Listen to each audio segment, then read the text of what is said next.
Hello বন্ধুরা, welcome to my channel. এখন কথা বলবো মেয়েদের ওয়ার্ল্ড কাপ নিয়ে। মরণবাচন ম্যাচে জ্বলে উঠল ভারতের ব্যাটিং লাইন আপ। যোগ্য সঙ্গত দিলেন বোলাররা, যার ফলে সহজে নিউজিল্যান্ডকে উড়িয়ে দিয়ে বিশ্বকাপে সেমিফাইনাল নিশ্চিত করল ওমেন ইন ব্লু।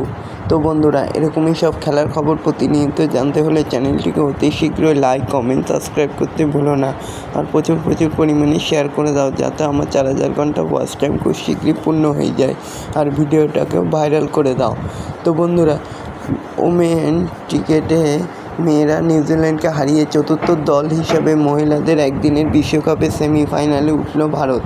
বৃহস্পতিবার বৃষ্টিবিঘ্নিত ম্যাচে নিউজিল্যান্ডের 53 রানের ডাকওয়ার্থ লুইস পদ্ধতিতে হারালেন হরমনপ্রীত কৌররা। 49 ওভারে ভারতের 3 উইকেটে 340 রান তোলার পর নিউজিল্যান্ডের জয়ের লক্ষ্য দাঁড়ায় 44 ওভারে 325 রান। শেষ পর্যন্ত নিউজিল্যান্ড করে 8 উইকেটে 271 রান।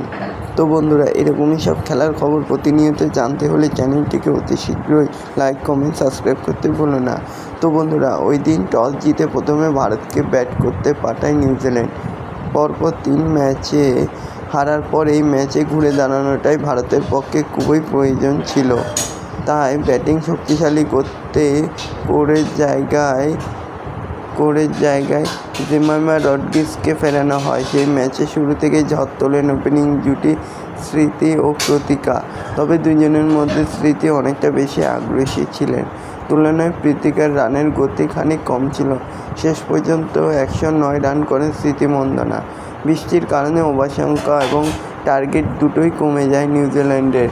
ডাকওয়ার্থ লুইস পদ্ধতির কারণে অবশ্য বেড়ে যায় আস্কিং রেট। 49 ওভারে 341 নয়, 44 ওভারে 325 রানের লক্ষ্যমাত্রা তাদের সামনে রাখা হয়।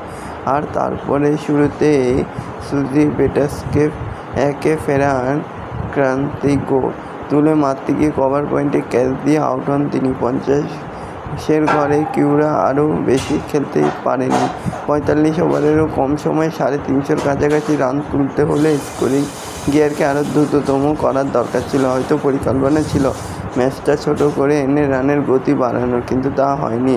খেলা শেষের বেশ অনেকটা সময় আগেই পরিষ্কার হয়ে গেছিল খেলা শেষ হয়ে গেছে। শেষ 2 ওভারে দরকার ছিল 64 রান। তবে ভারত সেমির দরজা খুলে ফেলল।